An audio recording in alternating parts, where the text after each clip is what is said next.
Good evening. What do a colonel in the United States Air Force, O programa da TV americana foi conduzido por Mike Barrell, um dos apresentadores de maior credibilidade nos Estados Unidos. Foram 2 horas de debates, entrevistas e até um satélite ao vivo direto de Moscou. No começo, Mike Barrell levanta uma dúvida que todo mundo tem quando se fala de discos voadores. É possível existir uma nave capaz de viajar milhões e milhões de quilômetros até atingir a Terra? Para responder a esta pergunta, ele convidou o astrofísico Thomas McDonald, que é um especialista no assunto. A grande vantagem das viagens espaciais, diz ele, é que no espaço podemos acelerar até atingir velocidades próximas à da luz. Os foguetes de fusão, que usam o hidrogênio ou hélio, já têm o combustível pronto no espaço. Não precisam, portanto, carregar peso. Além disso, diz o Dr. McDonald, consegue-se uma energia milhões de vezes maior comparando-se com os foguetes que usamos na Terra. Outra dúvida comum é sobre a natureza das aparições dos discos voadores.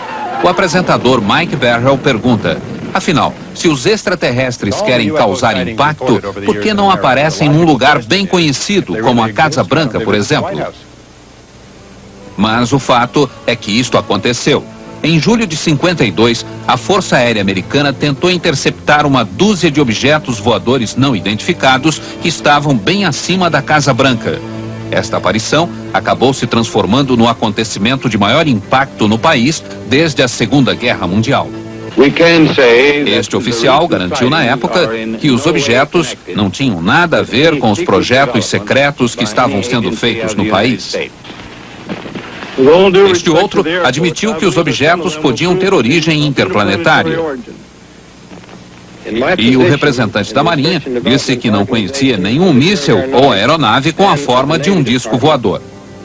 Para dar uma satisfação à opinião pública, a Força Aérea Americana criou uma unidade de investigação que chamou de Projeto Livro Azul. E Mike Barrell está agora com 2 oficiais americanos que estiveram envolvidos pessoalmente com o projeto.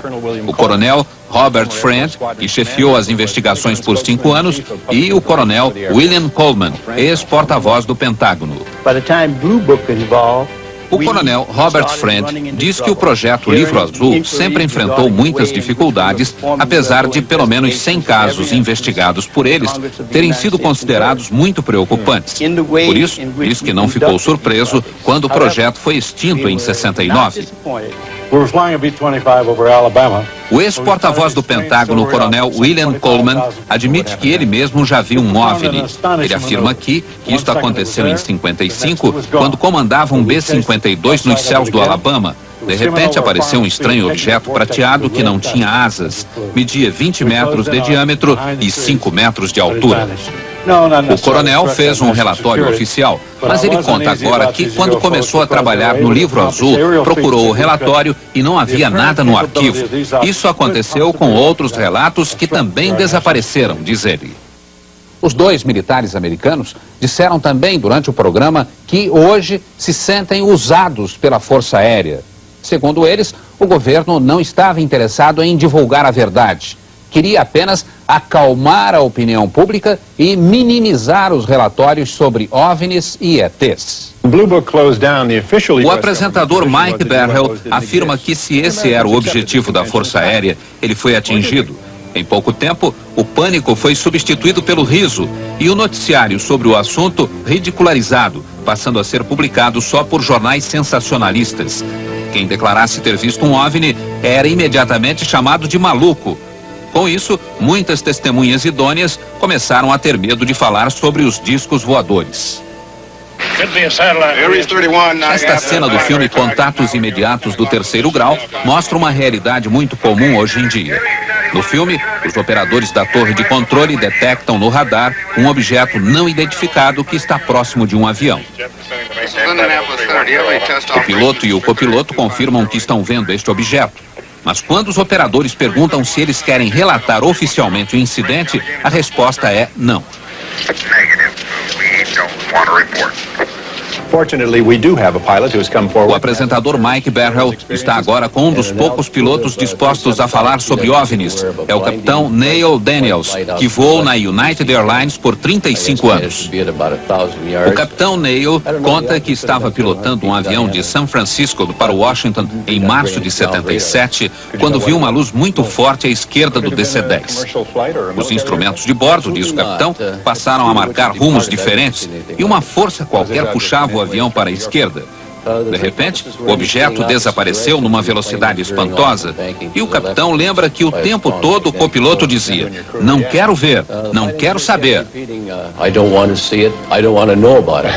I don't want to know about it.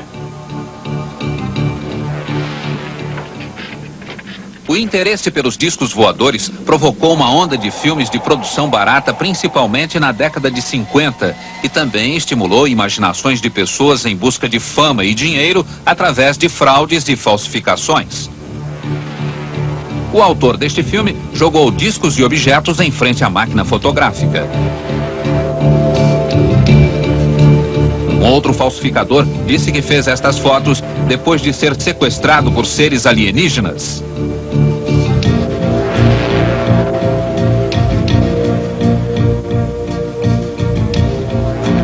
Neste pequeno aeroporto da Virgínia, foi filmada uma sequência com um disco voador. Era fraude.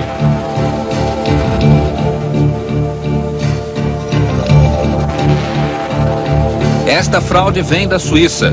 Um fazendeiro disse que foi sequestrado por ETs.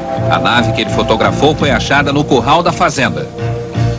Mas o apresentador Mike Barrell mostra também muitos filmes e fotos que ainda são uma incógnita.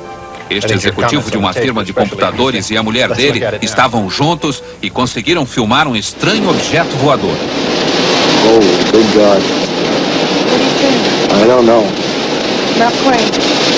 I'm going to tell you something, honey. I don't know what the hell it is. Este outro filme foi feito na Guatemala por uma equipe que filmava um comercial de automóveis. O cinegrafista Robert Perry também conseguiu um documento importante quando estava no Canadá. O objeto, filmado a uma velocidade muito baixa, aparece bem nítido. Robert Perry conta que o objeto se transformou num incrível show de luz e que, segundo técnicos, estaria viajando a mais de 48 mil quilômetros por hora. Outro documento importante conseguido pelo programa americano veio de Gulf Breeze, esta pequena comunidade da Flórida que tem cerca de 6 mil habitantes. Aqui, mais de 100 pessoas viram um estranho objeto por vários dias. Gulf Breeze é uma cidade cercada por bases militares, mas nenhuma autoridade afirma ter visto qualquer coisa estranha. A maioria das testemunhas foi reunida pela produção do programa num auditório local e levantaram o braço quando o repórter perguntou quem tinha visto um OVNI. How many people in this room tonight have seen a UFO? Raise your hands, please. O apresentador Mike Barrell diz que um dos moradores de Gulf Breeze, chamado Ed, tirou muitas fotos do OVNI, mas fez questão de não aparecer. E aqui estão as fotos de Ed. Segundo ele, um estranho raio de luz o paralisou. Ed levitou um pouco e depois caiu. Esta é a foto mais famosa de Ed, que ele tirou uma semana depois, através do para-brisa do caminhão. O OVNI está pairando a menos de 1 metro do chão, a ponto de se ver o reflexo no asfalto. Ed também conseguiu fazer este filme escondido atrás das árvores no jardim de casa. Reparem como o objeto vai de um lado para o outro.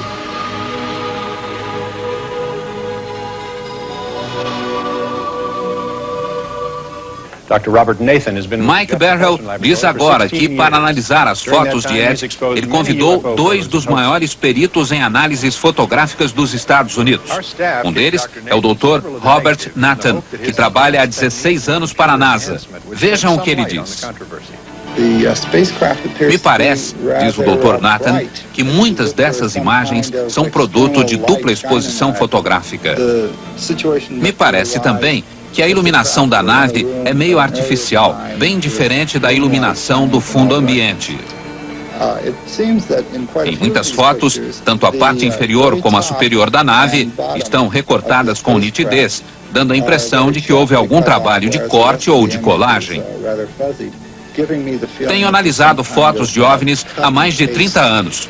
Gostaria de dizer outra coisa, mas na minha opinião, essas imagens de Gulf Breeze não conferem.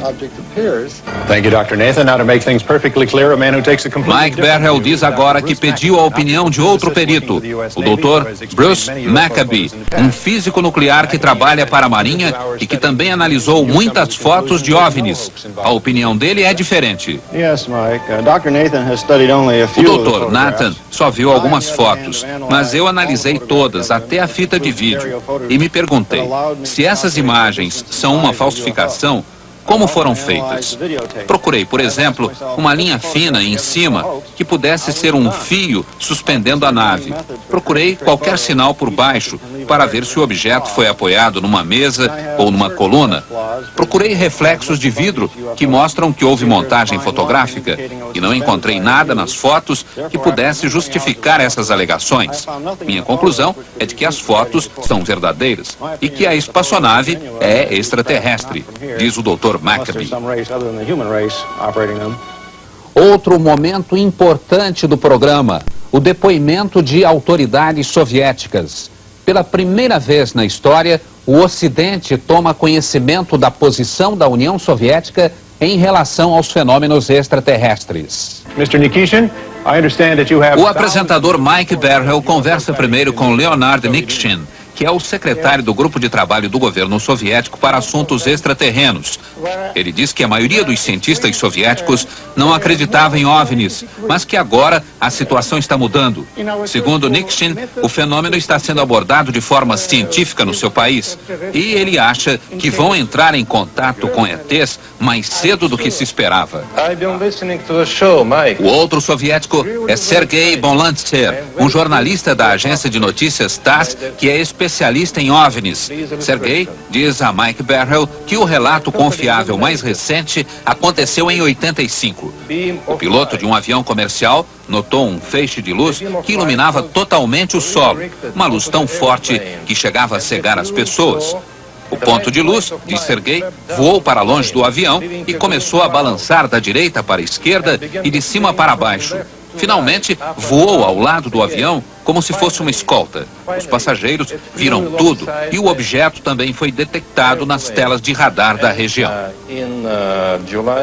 Sergei mostra agora esta foto feita na Bulgária em 78. Um casal estava tomando café quando viu isso. A foto foi feita com uma câmera Polaroid. Sergei informa que este outro OVNI foi visto perto de Murmansk, no norte da Rússia, quase na fronteira da Finlândia. Vocês vão ver agora um momento dramático do programa. Os depoimentos de 3 pessoas que teriam sido sequestradas por seres extraterrestres. Para garantir maior veracidade a esses depoimentos, todas foram hipnotizadas. As 3 testemunhas nunca se viram. Mas o estranho é que as histórias são muito parecidas. Rosemary é pintora e artista gráfica. Mora no East Village, em Nova York. Ela machucou o joelho e agora se recupera do acidente. Al Hassine mora no Bronx, também em Nova York, com a mulher e a filha de 12 anos. Ele trabalha na companhia telefônica e gosta de tocar guitarra. Liza Salviano mora em Nova Jersey, tem 28 anos, é casada e está grávida. Liza trabalha como secretária.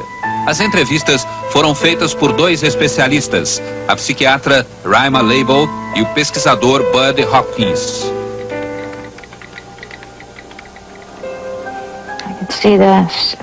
Posso vê-los agora por cima da cidade. Tem uma luz muito brilhante, muito intensa. Quero ver o que é, mas não consigo.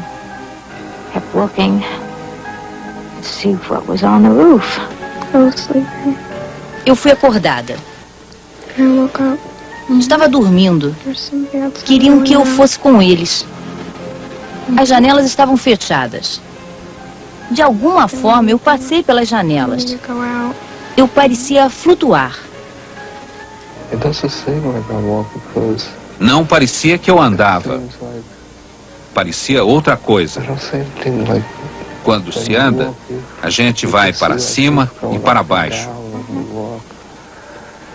this is smooth. mas era tudo plano. When you get to the end of this walk, where are you? Some kind of control. Depois, eu estava numa sala de controle, ou algo assim. So one day, I think there's a table in the room. Parecia um consultório médico. Todos eles estavam lá. Touch you? I think they do, yeah. E senti que alguém me tocou. I think like my arms and legs. Are you alone? No, they're all over. How many of them are there around the table? At least 4 or 5. Eles eram uns 4 ou 5. And are they all doing something or are they all watching? No, they're watching too. Mas só um me tocou. How many of them are actually doing something? One.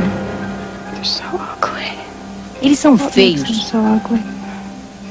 They look mean. e parecem maus. What do you mean? They don't smile. Não sorriem. God, he's ugly. São muito That is feios. an ugly thing. Parecem mal feitos, Very ugly. distorcidos.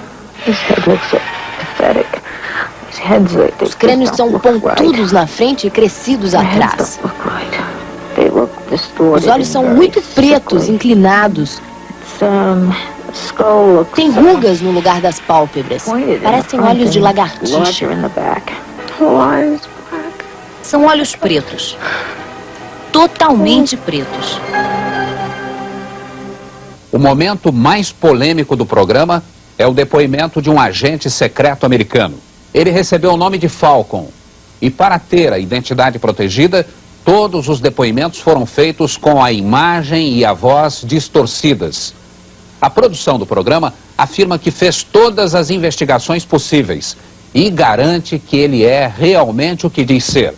Um agente ligado a um serviço ultra-secreto que investiga fenômenos extraterrestres, o MJ-12.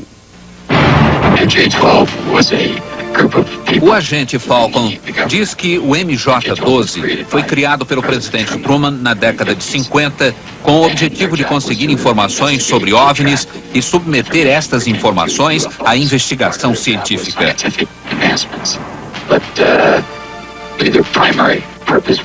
Com a ajuda de uma ilustração feita pelo programa americano, Falcon informa que as informações são enviadas ao presidente e ao vice-presidente,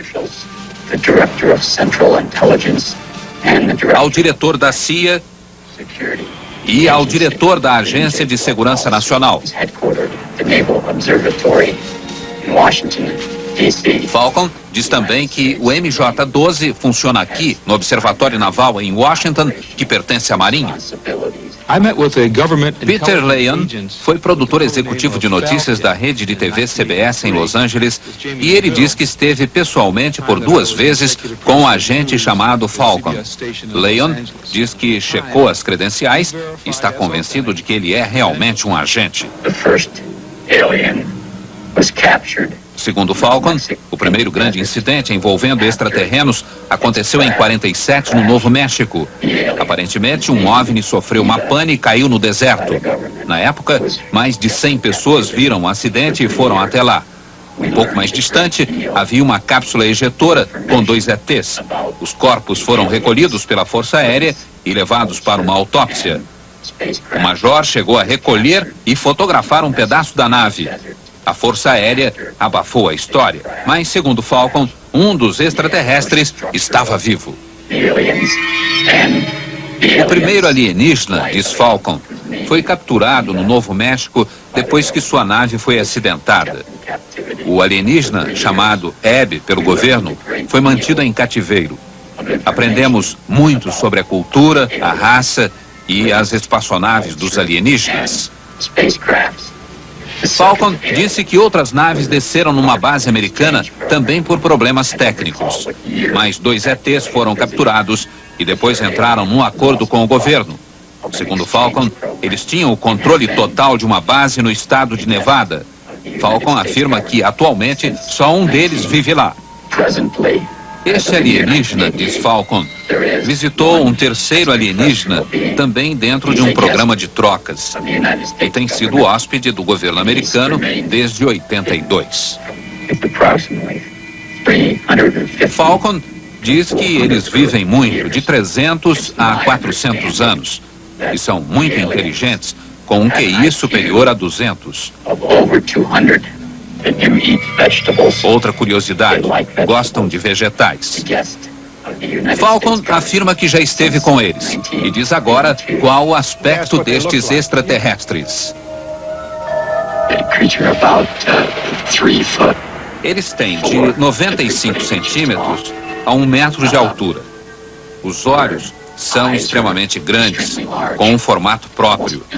Têm várias pálpebras internas e os olhos são 2 vezes mais brilhantes do que os nossos. Tem 2 aberturas onde ficaria o nariz. E a boca é pequena. Não tem dentes como os nossos. As gengivas também são diferentes. Os órgãos internos são muito simples. Tem um só órgão que funciona como coração e pulmão. O sistema digestivo também é muito simples. A estrutura da pele é, digamos, uma pele elástica e dura, talvez endurecida pela exposição ao sol.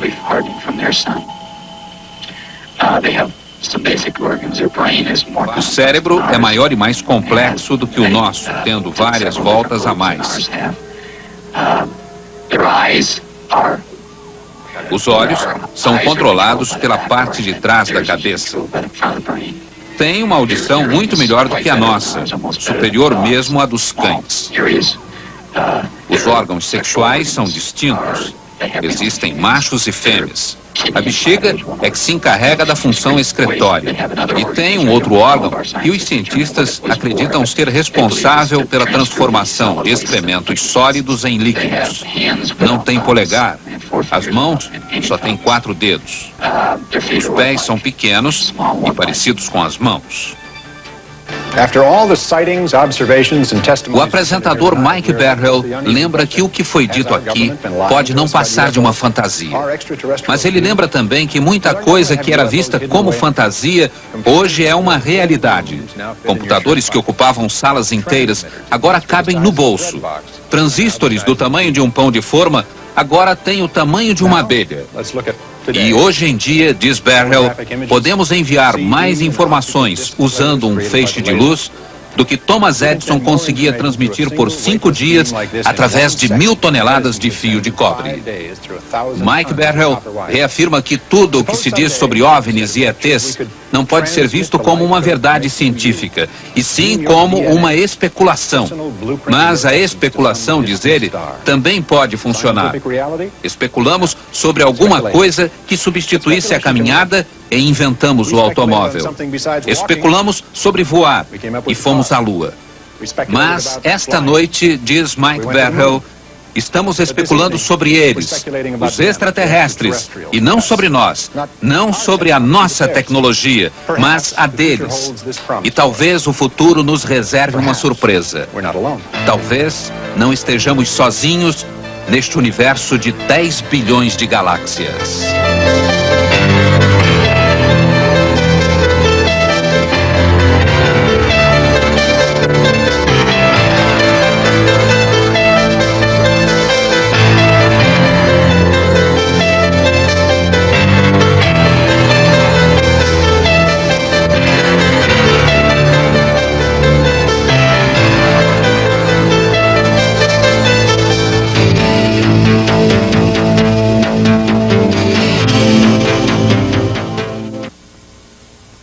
Boa noite.